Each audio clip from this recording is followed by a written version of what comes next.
Preview.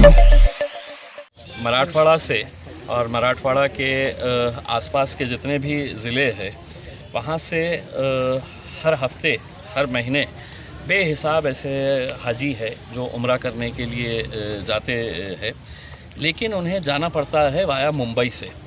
मैं केंद्र सरकार के सिविल एविएशन कमेटी का सदस्य हूं और पिछली मीटिंग के अंदर मैंने उस मीटिंग के अंदर ये एक मुद्दा उठाया और ये कहा कि हमारे पास आपने एक एयरपोर्ट बनाया है, करोड़ों रुपया उसके ऊपर खर्च किए हैं, वो अंडर यूटिलाइज्ड है, उसका इस्तेमाल अगर सही तरीके से करना है तो मैंने उनको सुझाव दिया कि जितने भी उम्रे के हमारे हाजी लोग जाते हैं तो उन्हें मुंबई एयरपोर्ट के ऊपर बराबर से सर्विसेज नहीं दी जाती है। उनके साथ कोई ना कोई रिश्तेदार जाता है तो उन्हें होटल बुक करना पड़ता है, ट्रैफिक का प्रॉब्लम होता है, एयरपोर्ट के ऊपर जितने फ़्लाइट्स मुंबई से उड़ते हैं उसकी वजह से बहुत ज़्यादा कंजेशन होता है।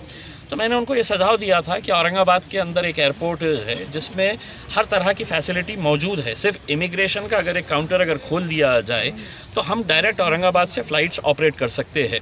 ज्योतिरादित्य सिंधिया साहब ने इस सजेशन को बहुत पॉजिटिव लिया। उन्होंने फ़ौरन है तो अपने सेक्रेटरी को बुलाया, उनके पीएस को बुलाया और उन्होंने कहा कि एक बहुत अच्छा सजेशन है कि हम मुंबई को अगर डीकंजेस्ट करना चाहे तो हम दूसरे एयरपोर्ट से है तो हम ये पॉसिबिलिटी देख सकते हैं क्या करके। उन्होंने मुझसे एक सवाल किया कि इतना लोड मिलेगा क्या, तो मैंने तो उनको फ़ौरन हाँ कर दिया था कि हाँ साहब 100% मिलेगा आपको लोड। उन्होंने मुझसे कहा कि अगर टूर ऑपरेटर्स जो है वो लिखित के अंदर हमें दे देते हैं कि हम इतने टिकट्स एडवांस के अंदर लेने के लिए तैयार है तो फिर हम एयरलाइन के साथ बात कर सकते हैं। उन्होंने अपने पीएस से कहा था कि आप इम्तियाज़ अली साहब के साथ बैठ के है तो उनके जितने भी लेटर्स ये वो आ रहे हैं वो लेटर्स ले लीजिएगा, फिर हम इसके लिए एक सेपरेट मीटिंग।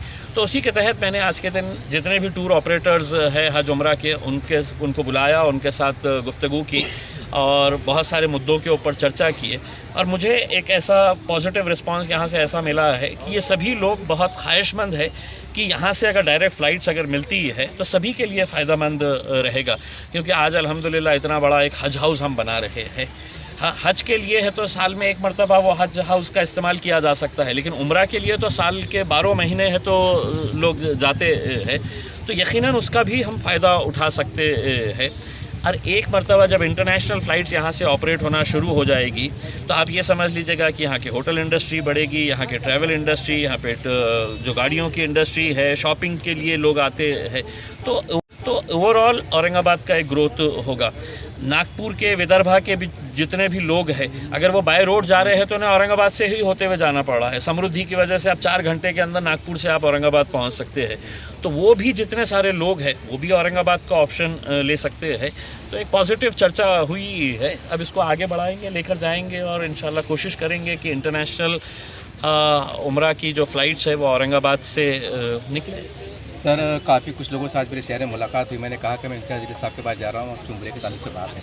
उन्होंने कहा था कि मैं साहब को ये बोली कर पूछिएगा, मशवरा उनकी तरफ से कराया है, मांग भी है कि हज हाउस को जो है तो उम्रा वालों के लिए साल भर खोला जाए, बेचारे वहाँ पर रुके, क़याम तयाम करें, सारी सहूलत से। देखिए, मैंने लिखित के अंदर माइनॉरिटी डिपार्टमेंट को अपनी शिकायत दर्ज कराई है कि आपने जो ये फ़ैसला लिया है कि वक्फ बोर्ड के ऑफिस को है तो हम हज हाउस के अंदर शिफ्ट करेंगे। मेरा ये कहना है कि हज हाउस जो है वो माइनॉरिटी डिपार्टमेंट के अंदर आता है, वक्फ बोर्ड भी माइनॉरिटी डिपार्टमेंट के अंदर, लेकिन वक्फ की अपनी ज़मीनें हैं। आप अपना वक्फ बोर्ड का ऑफिस है तो आप है तो बनाइएगा उसमें, या नहीं तो हमारी जो लेबर कॉलोनी के अंदर जो मिनी मंत्रालय हम बना रहे हैं उसमें तमाम गवर्नमेंट के जो ऑफिसेज़ हैं वो उसी लेबर कॉलोनी के अंदर आने वाले हैं। तो मैंने कहा कि आप लिखित के अंदर दे दीजिएगा कलेक्टर को कि लेबर कॉलोनी के अंदर भी हमारा वक्फ बोर्ड का ऑफिस है तो वहीं पे आप तामीर कर दीजिएगा करके। लेकिन ये हज हाउस के अंदर जो घुसने की कोशिश की जा रही है मैं उसका विरोध किया हूँ। दूसरे मेंबर्स उसके ताल्लुक से बहुत ज़्यादा पॉजिटिव नहीं है, लेकिन मैं उनको भी समझाने की कोशिश करूँगा कि अगर हज हाउस हमारा, अगर हम सिर्फ हाजियों के लिए जो उम्रा पे जाने वाले लोग हैं उन लोगों के लिए अगर रखते हैं और इंटरनेशनल फ़्लाइट्स यहाँ से ऑपरेट होती है तो यकीनन इसका फ़ायदा होगा। सर, एक सवाल भी आजकल बस वो बहुत मतलब मौजूद बहस है, बहुत सवाल करते हैं। जी हाँ जी सर, एक यात्राओं पे बेलाओं पे गवर्नमेंट करोड़ रुपया खर्च करती है अपनी तरफ से। खैर अच्छी बात है, उसका विरोध नहीं है, तो फिर उम्रा वालों के, हज वालों के लिए गवर्नमेंट ऐसा क्यों नहीं करती है? देखिए, आज हमारे तांबुली साहब हो गए हैं, मजिद साहब हो गए हैं, उन्होंने जो बातें मेरे सामने रखी है वो वाकई में एक अच्छी बातें मेरे सामने आई है और जिसको मैं यकीनन आने वाले जो पार्लियामेंट का सेशन होने वाला है, बजट का सेशन होने वाला है, उसमें ये मुद्दे उठाऊंगा कि लोग अगर किसी धार्मिक कार्य से अगर जा रहे हैं उसके ऊपर आप जीएसटी लगा रहे हैं, इससे ज़्यादा और क्या अफसोसनाक बात हो सकती है। और मैं सिर्फ हाजियों के बारे में नहीं कह रहा हूँ, जो भी धार्मिक कार्य के लिए अगर जा रहा है, हमारे हिंदू भाई अलग अलग है तो यात्रा के ऊपर निकलते हैं, उनके ऊपर भी अगर आपने इस तरह का अगर आप जीएसटी लेंगे, आप दूसरे तरीके से टैक्स कलेक्शन टीसीएस कहते हैं, टैक्स कलेक्टेड एट सोर्स, ये 5% ले लेंगे, फिर जहाँ जा रहे हैं वो 15% बोलेंगे कि हमको वैट दे डालो करके, तो बेचारा जो एक गरीब आदमी ज़िंदगी भर की कमाई करता है, वो अगर कोई अच्छे कार्य के लिए जा रहा है तो ये सब उसके ऊपर वेव ऑफ होना चाहिए। मैं सर, हज हाउस की शुरुआत कब होने वाली है? देखिए, खिचड़ी सरकार जब रहती है ना तो तू करेगा या मैं करेगा करके उसके अंदर, तो अब इसके अंदर अब ये खिचड़ी सरकार है, उसके अंदर अब इनका ये लग रहा है कि हमने किसको बुलाना चाहिए इसके ऊपर। मैं बोला जिसको बुलाना है बुलाओ, हज हाउस कंप्लीट हो गया, अगर वो मंत्री नहीं आएंगे, मुख्यमंत्री नहीं आएंगे तो किसी दिन इम्तियाज़ जलील की सटक गई तो जाएगा और काट के उद्घाटन करके आ जाएगा। Haji Shaukat Batmuli, Ahmed Nagar, chairman all India Haj Umrah tour organiser association Mumbai, आयोठा मुंबई।